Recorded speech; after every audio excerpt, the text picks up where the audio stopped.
नमस्कार, संपादकीय news channel में आपका स्वागत है और मैं हूं जर्नलिस्ट डॉक्टर हरीश चंद्र लखेड़ा। मेरे साथ हैं दैनिक ट्रिब्यून के पूर्व संपादक और वरिष्ठ पत्रकार राजकुमार सिंह जी। राजकुमार सिंह जी से हम बात करेंगे आज तांगे वाले अतीक से माननीय अतीक अहमद बनने की खातिर।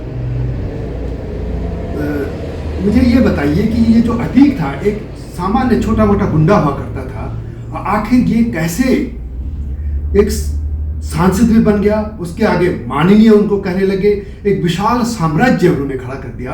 तो ये जो है ये किसकी कमी है? व्यवस्था की कमी है या पॉलिटिशियन ने किया या क्या था? आप क्या मानते हैं? देखिए, अतीक अहमद का जिस तरह से अंत हुआ उसको लेके कई तरह के सवाल हैं। पुलिस कस्टडी में 3 लोगों ने अतीक और उसके भाई को गोली मार दी।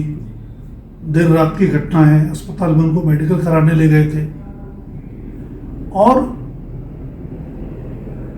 जिन हालात में वो घटना हुई उसके लिए कौन जिम्मेदार है, ये ऐसे सवाल हैं जिनका जवाब शायद जो कमेटी बनी है जांच के लिए उनसे या उसके बाद अदालत की जो प्रक्रिया होगी उससे मिल पाए।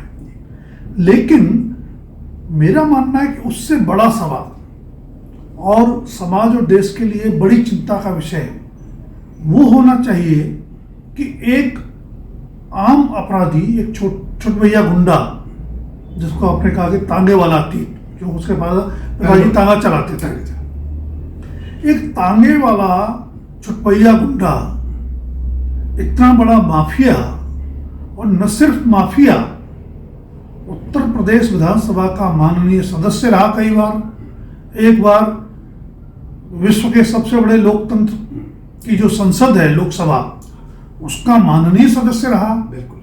तो ये कैसे हुआ? वो हालात कौन से हैं, वो सिस्टम कौन सा है, उस सिस्टम की कमजोरियां क्या हैं, जिनमें एक छुटभैया अपराधी इतना बड़ा माफिया और फिर माननीय बन जाता है, वो ज्यादा बड़ी चिंता का विषय है। चीजें छुपी हुई नहीं है।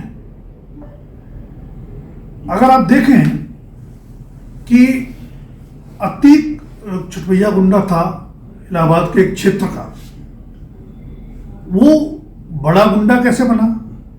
अगर उस घटनाक्रम को देखेंगे तो कहीं लगता है कि उस समय एक जो गुंडा होता था वहां चांद बाबा, जिसका बड़ा दबदबा था उस क्षेत्र में, और मान सकते हैं कि पुलिस के लिए सिरदर्दी बन गया होगा।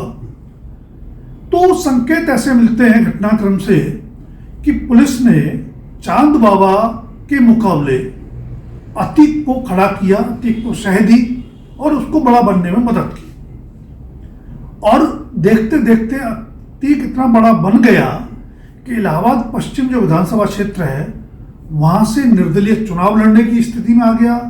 न सिर्फ चुनाव लड़ने की स्थिति में आ गया बल्कि चुनाव जीतकर माननीय विधायक बन गया निर्दलीय तौर पर। और उसके बाद चांद बाबा की, जिसका आतंक था उस क्षेत्र में, सरेआम दिन दहाड़े चौराहे पर हत्या हो गई। वो शुरुआत है। अतीक एक बार नहीं 3 बार इलाहाबाद विधानसभा क्षेत्र से निर्दलीय विधायक रहा। आप सवाल उठ सकता है कि विश्व के सबसे बड़े लोकतंत्र में आखिर मतदाताओं ने अपने रहनुमा के तौर पर एक अपराधी को क्यों चुना? आतंक का डर था या कुछ और कारण थे? लंबी बहस का होता है। लेकिन उसके बाद का घटनाक्रम क्या बताता है? वो घटनाक्रम बताता है कि इस देश के लोकतंत्र को बचाने की, बढ़ाने की, मजबूत बनाने की, जीवंत बनाने की जिम्मेदारी जिन राजनीतिक दलों पर है, उन राजनीतिक दलों ने भी राजनीति के इस अपराधीकरण को रोकने के बजाय उसको बढ़ाने में योगदान दिया। और अगर मुहावरे की भाषा में कहें, उस बहती गंगा में डुबकी लगाई। समाजवादी पार्टी ने अतीक अहमद को टिकट दिया, अपना दल ने अतीक अहमद को टिकट दिया।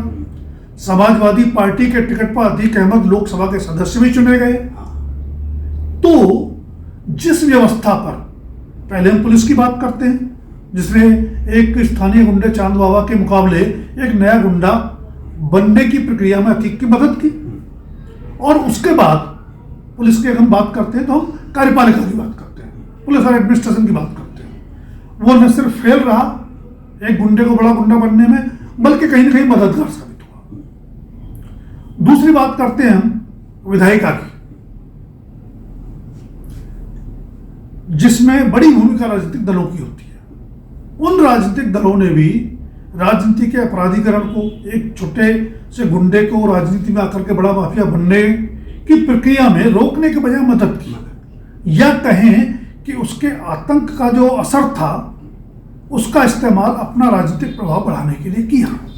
तो जिस व्यवस्था पर या व्यवस्था के जिन अंगों पर इस देश को, समाज को बचाने की, बनाने की, व्यवस्था को, कानून व्यवस्था को बनाए रखने की, बेहतर बनाने की जिम्मेदारी है, अगर वो अपनी जिम्मेदारी से विमुख होकर के एकदम विपरीत आचरण करने लगेंगे तो फिर कोई तांगे वाला छुटवैया अपराधी अतीक अहमद भी बनेगा, और उसका नाम अतीक भी हो सकता है, कुछ और भी हो सकता है। ये बात मैं इसलिए कह रहा हूं कि उत्तर प्रदेश का पहला माफिया नहीं अतीक अहमद। और विश्वास मानिए, अगर हमारी व्यवस्था नहीं सुधरी, जिसके संकेत नहीं है अभी तक, तो आखिरी माफिया भी नहीं होगा।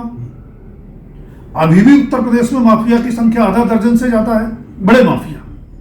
उत्तर प्रदेश के पड़ोसी राज्य बिहार की बात कर लें तो वहां तो तरह तरह के माफिया रहे हैं, कोयला माफिया, शिक्षा माफिया, खनन माफिया। तो कहीं ना कहीं व्यवस्था को भी आत्मविश्लेषण करने की जरूरत है कि हम किसी माफिया को उतना बड़ा क्यों होने देते हैं जितना बड़ा अतीक अहमद हो गया, और उसका अंत फिर उन हालात में होता है जिन हालात पर आज सवाल उठ रहे हैं। जिन हालात में हुआ उसका कोई समर्थन नहीं कर सकता, लेकिन अभी सिर्फ सवाल है, पुष्टि नहीं है। जांच से पता चलेगा असल में क्या हुआ था, उसके पीछे कौन लोग थे। लेकिन अतीक अहमद बन जाना एक बड़ा सवाल है हमारी पूरी व्यवस्था में। एक और है कि ये गुंडा था और लोग सोचते हैं कि सब पुलिस ही करे, सरकार ही करे। इसको चुनने वाले तो लोग ही होते हैं ना। जिस इलाहाबाद क्षेत्र से कभी पंडित नेहरू या हेमवती नंदन बहुगुणा जैसे लोग चुने जाते थे, उसी के आसपास है, उसी क्षेत्र से ये एक तांगे वाला और फिर बड़ा माफिया गुंडा कैसे लोकसभा पहुंच गया। ये लोगों की जिम्मेदारी कहाँ बनती है? लोग अपने इस तरह का लोग क्यों चुन रहे हैं?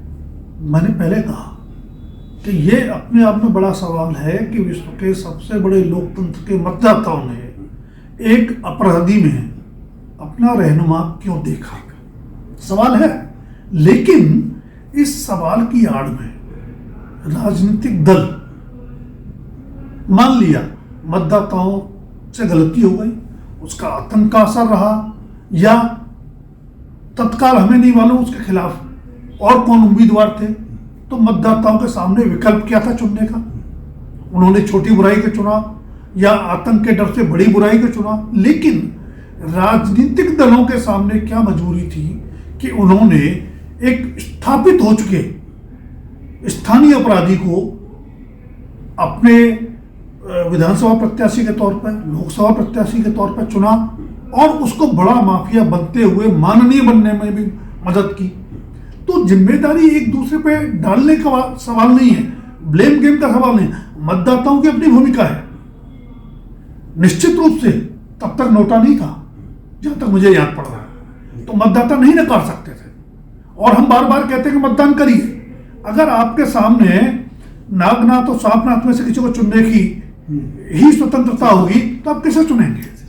तो कहीं ना कहीं राजनीतिक दलों की भी ये जिम्मेदारी है कि वे मतदाताओं के सामने बेहतर विकल्प प्रस्तुत करें, और तब अगर मतदाता गलत विकल्प चुनते हैं तब उनकी जवाबदेही और जिम्मेदारी बनती है। लेकिन अगर इस पूरे सिस्टम को सुधारना है तो ये जिम्मेदारी सबकी है, आम मतदाता से लेकर के राजनीतिक दलों के नेतृत्व तक, पुलिस प्रशासन तक और जुडिशरी ने 45-47 साल तक एक भी फैसला उसके खिलाफ नहीं दिया। आखिर ये ऐसे कैसे हो रहा? देखिए, एक भी मामले में हमें पूरी प्रक्रिया को समझना पड़ेगा। मैं ये नहीं कह रहा कि इसमें न्यायपालिका पूरी तरह निर्दोष रही होगी या उससे सवाल नहीं पूछे जाने चाहिए, लेकिन न्यायपालिका की भूमिका तब आती है जब पुलिस प्रशासन या अन्य जांच एजेंसियां अपने काम को सही तरीके से अंजाम दे करके साक्ष्य और साक्षियों के साथ